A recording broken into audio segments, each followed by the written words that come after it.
Hi there. Hello. How are you? Good, great, thanks. Good. Yeah, I just wanted to sort of, in a way, just touch, just sort of give a progress report. I been having quite intense couple of weeks.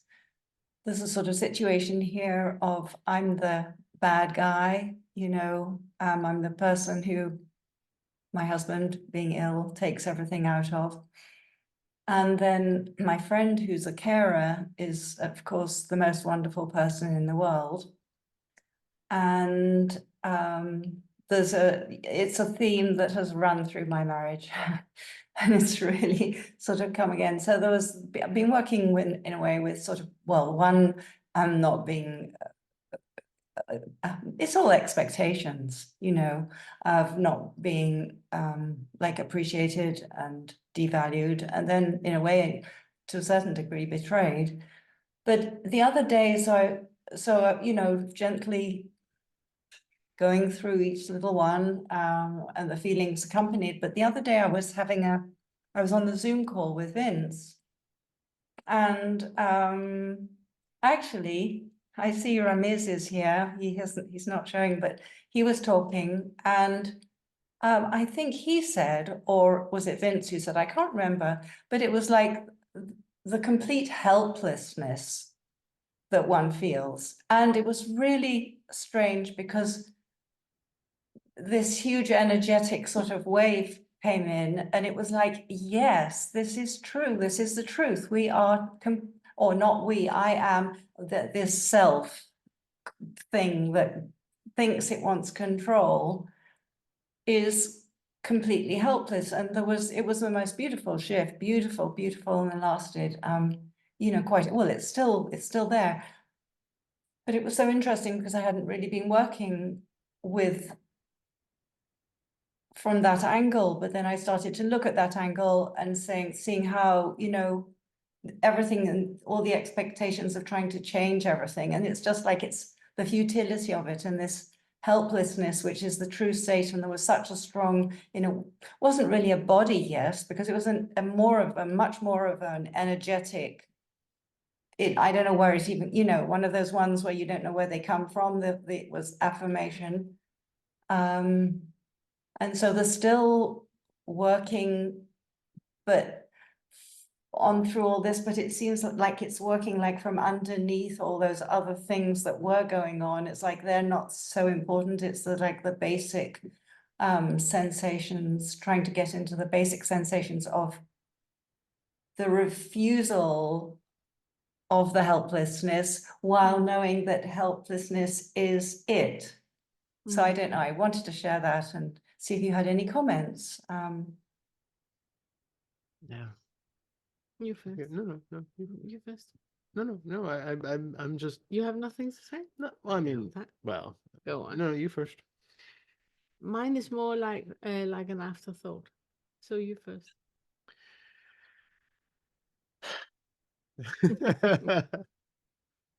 No.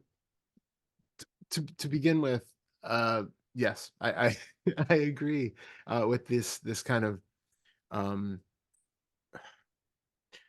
the sort of beautiful surrender that you're talking about, where you have this recognition that um the fight that has been going on for so long to try to control things and to make things the way that you want it to be and to reinforce that sense of self is just this kind of futile dance that's been going on. And it sounds like in that moment you had that kind of recognition that like, oh, I can just set that down, and that there's kind of that flood that comes up from that. Did I hear that right? Yeah, it was a little bit it was exactly, but there was no realization mentally. It was just this huge resonance with that word, which I wouldn't have, I wasn't even experimenting with that word, but it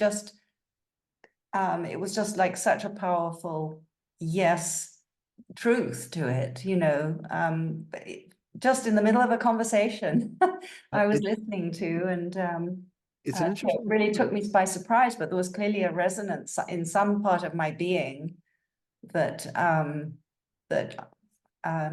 yeah. What's interesting is that there's often kind of a negative connotation to the word helplessness. Mm. And so I was curious, what does helplessness mean to you when you hear that word? Yeah, it's a curious, it's a funny word in a way, because if it had been powerlessness, I would have, but that word didn't come up. And I wasn't looking for anything, and I wasn't looking.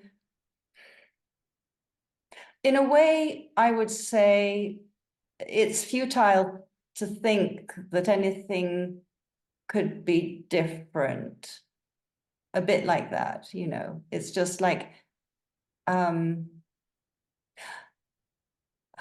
when the separate self, the mechanism that's still sort of going is complaining, or it's looking outward to have things to be different. Mhm. And so, but basically it's futile. And so there's a helplessness to it, but I'm not sure how, I'm not using the word well. Maybe because it's a funny word, because we're always looking at, I'm not looking for some greater force to come and help me. And I'm not looking for anybody to come and help me. And also the other funny thing was, is my friend said, well, you know, I value honesty of sharing feelings. You know, she said, our friendship's going to suffer because you don't share your feelings. And it's like, I just looked and I thought, you know, there isn't anything, because everything changes so fast, and that's not something. Even there's a feeling is just basically is sensations to be whatever's pointing in the feeling, verbal feeling, is pointing to be sensations to be held here. So it's not to be shared with anyone. I mean, there's no point, you know. So I was really curious. I was like, I don't know, I haven't got anything to say about that, you know. And I said to things, this is a difficult situation. Things, I don't have to be happy.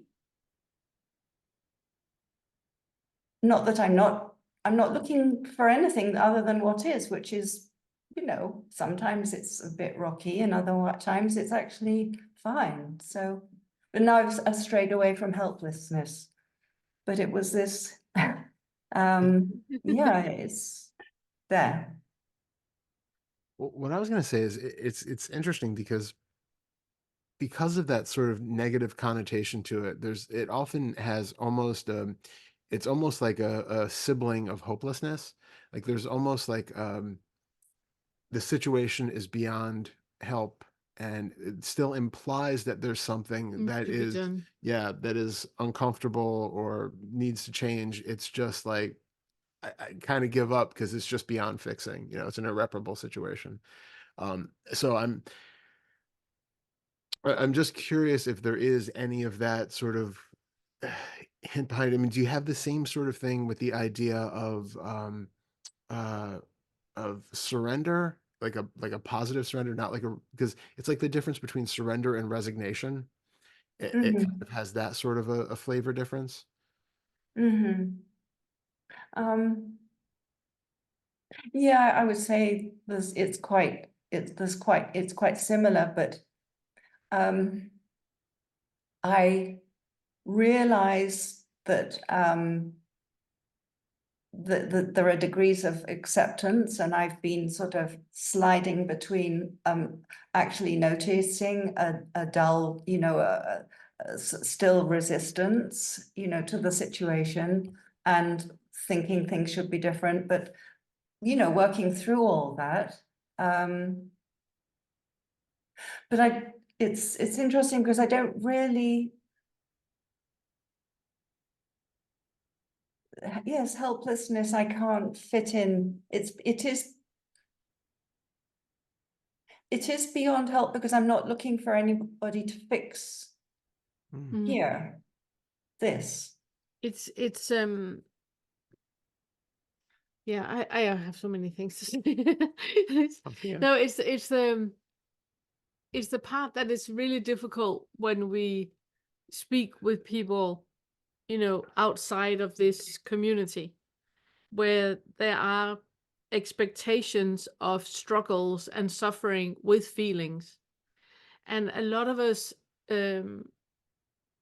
out there bond with other people with this complaining about the suffering of the feelings that we have. Not that we necessarily want a solution, but it's just the exchange of the suffering and the complaining, blaming, and shaming and all of that with the feelings that we have. So when we end up in a position like you are now, where from the outside you should be suffering with the role you have with your husband, you know, he's super frustrated, he's taking everything out on you, and you're just like, I understand that, you know. Yeah, but now you're bypassing. You should, you know, feel into it. You must be, it must be so difficult for you. Well, it's not, because there's not an alternative. It's not even bypassing in the way that, because what you're saying is that there's not an alternative to what is happening. The perceived helplessness is just knowing that there's nothing that can be helped in this situation that we are in this moment right now. There's not an alternative, which means there's nothing that can be helped or be minimized or done easy or anything, because there's nothing wrong with this moment right now. But when we truly realize that, all conversation about with the outside world is dissolving, and we experience, like you say with your friend that goes like, well, you know, now we can't talk, you know, you're never sharing your feelings, but it's only because you haven't got the suffering about the feelings anymore. The feelings arise, but it's not an issue. You're not attached to the feeling. You're not creating a story about the feeling. You have no need for the feeling to be any different than it is, and whatever arises, you stay with that, and that's it. This is what is alive right now, and period. There's nothing more to talk about. I was part of a Buddhist community for a while, and one of the things that was difficult when I spoke with order members in the community, it was that things that they perceived should be difficult for me, I didn't perceive as difficult, because I wasn't identifying with the issue. So it wasn't difficult, and they felt that I was bypassing, that I was not feeling into it, and I was not suffering enough with the magnitude of the issue that I was in. I should be suffering more, so I must be bypassing. Where it was just like, no, I'm just not suffering. You know, it is as it is. There's not really anything I can do about it. You know, me trying to change what can't be changed. It's not the resignation. It's the complete and utterly acknowledgement of what is. Yeah. And I think the more there is the sort of lack of feeling of that separate individual who is at the whims of, because, you know, even in surrender and resignation and helplessness, that all has a sense of I that's in there, that there is something which is helpless or who has to surrender or resign. And Yeah, either and way, there's an there's something. alternative to it. Yeah, there is. And either way, there's something which is going to be swept up in the flow of it. Either there's resignation and now I get to just go along with the stream, or there's or surrender and I go along with the stream, or resignation and I go along with the stream that goes down the rapids, and you know I'm just going to be battered away by it. And helplessness, that there's just, you know, well, it's the way it is, but I'm still going to be experiencing life just without a helping hand coming down. So I think all of that, as you said, the suffering comes when there's that idea of that separation, or that any sort of hint of that separation there. Yeah, but also with a hook into an identification of as someone suffering. That's what I mean. Yeah, exactly. That's what I mean. Yeah. It's that separation from something that's not part of the process of life. Yeah. It's like there's a whole web of stuff going on, but I see myself as this one sort of fixed Entity. member that is being battered around by it, as opposed to just being part of this flow of experience. Yeah, it's very much like, like the delusion that we have that I am here as a solid, Yeah. a solid form, Pop, pop. and then there's not solid form here. Yeah. And there's a difference between the solid form and the non-solid form. Yeah. Really becoming aware that there's absolutely no difference. There's no difference. It's the same. It's just the density of the field. But if this solid form is here or not here, the amount of atoms, argon, is the same. Yeah. Yeah. Yeah. The last thing that I just want to say, as a bracket, it's the part about it's a part about just being really aware that you're not in an abusive relationship, and that you are being treated in a way where you are maintaining your traumas. No, I think it's not very pleasant to be told, but I'm not maintaining. I'm being given a huge chance to offer to see how in the past I didn't manage things. It's and I I'm very sort of attuned into not bypassing. So I'll take the whole lot, and and of course I write and then I sense, and I write and I sense, and just really look at everything clearly. So, and if I am bypassing something, it'll come back and smack me in the face. It does, yes. Won't it? So like the having a honeymoon period for a while of sort of being in calm acceptance, and then something feeling, oh yeah, and then a whole load more stuff came up to have to work with, and then seeing, oh no, I'm really not, I'm actually resisting. There was a huge strain going on, even if it was subtly hidden, and resistance against my resistance, I guess, and just, but then this beautiful moment, and which shifted everything. Yeah. Perspective Good. wise. Good. Just wanted to make sure that it was in there. Also for other people listening in. Yeah.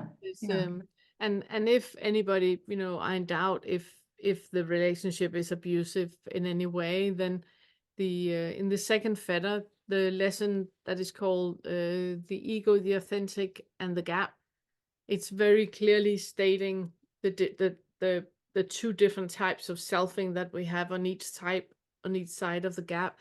And if we are in either one, it's usually trauma talking. Yeah. It's also useful. It's useful partly to work with yourself, but also to see it when you start to work with the higher fetters, to see, recognize other people. Yeah, well, it did come to a head because it just went a bit too far on the weekend, I think it was, and then my husband, who has very limited ability with his limbs, he like sweeping the table clean, that he can do that like that, and it was only water, but I just filled it up, it went everywhere, and I reacted, I lost my temper. I said, okay, if you're going to be like that, I'm going to go downstairs and I'll come back in an hour. Because I'm just not having this behavior. And then he goes and calls the friend who's also the helper. So, saying, save me, save me. Which is a good thing. No, which is a good thing. You need to be in that instance, you need to be mindful and see if he is, playing you. Yeah. Because it is a play, for sure. Yeah. For sure. So, but if it's a play, if it's a one-man play, then you're not losing your temper by saying, I'm not having that, I'm the one that has to wipe it up. Yeah. I'm really happy you called her because I'm not wiping it up. Yeah. You can't do that when I'm here. Yeah. It's completely fine to have clear boundaries in which behavior. And I understand his frustration and I understand all of that. Yeah. Get him a therapist so he got something to someone to talk with. He shouldn't take it out on you. He's not allowed to take it out on you. Yeah, but No, yeah. that is trauma talking, sweetheart. No, for you to believe that it's okay for anybody to treat you in a way that you would not treat anyone, that is trauma talking. I know it's not right, but it's Would you treat anybody like that? no. Then it's not So okay. therefore, and of Then, course, I'm then looking it's at not okay. myself Ravina, saying, do I Ravina, treat myself like that? No, well, maybe I did in the past, yeah, for sure, but not now, no. you need to be careful about not bypassing. You need Yeah. to be really, really aware of clear boundaries.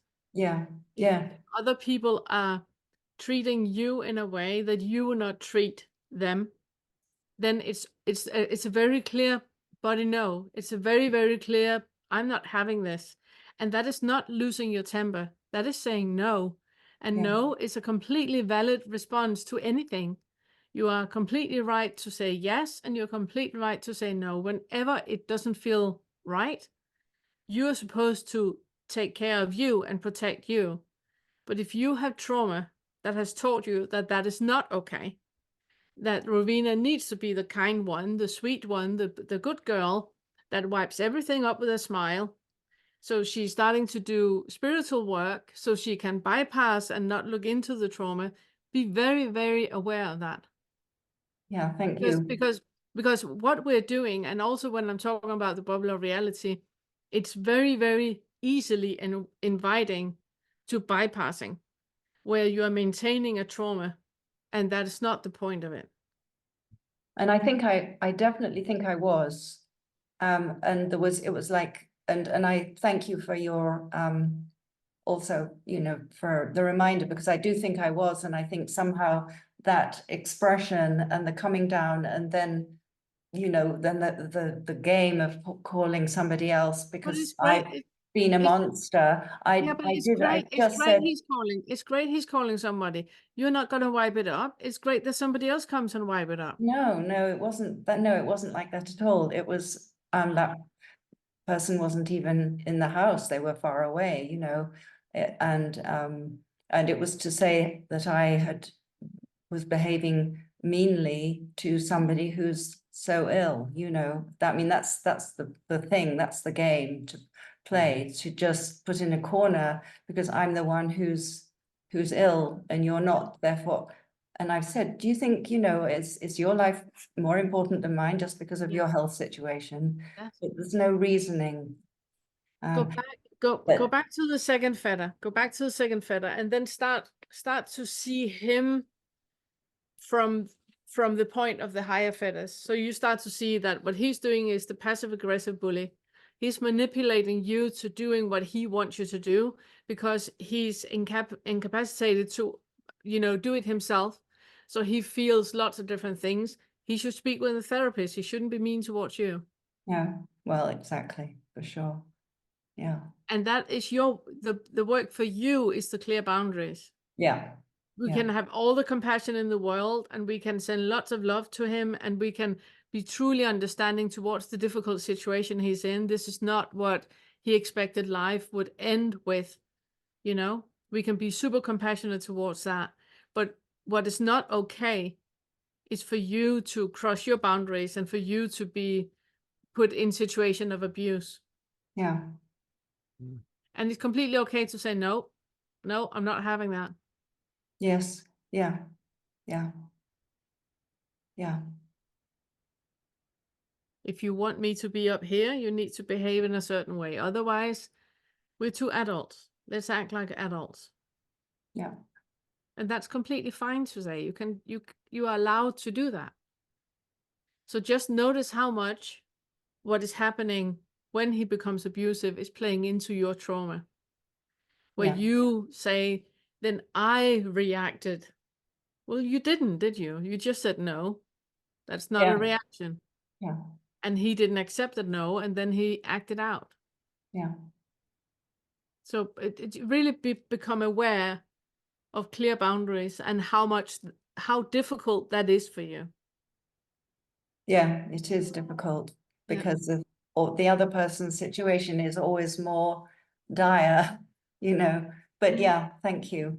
And somebody at the other end of the line that is not there 24/7 can easily be, you know, ever so surplus, you know. They I have had know. full night's sleep. They haven't been wiping up. They haven't No, been, you know, I know putting down exactly. exercise. You are 24/7. So for another person to scoot in from the left and going like ta-ta, you know, it's an unfair comparison. Yes. Yeah. Yeah, it is. If that other person came from an equal situation, you know, then the complaining, you know, could have, you know, not merit, but there could be something to talk about. But him calling somebody that has surplus, that's just on top of unfair, even more unfair. Well, yeah, exactly. Yeah. So, and it's okay to say that's not okay. It's not Yeah. fair. I'm not calling somebody complaining about you. No. Hmm. Thank you. Yes. Sending you so much love. Thanks. So much love.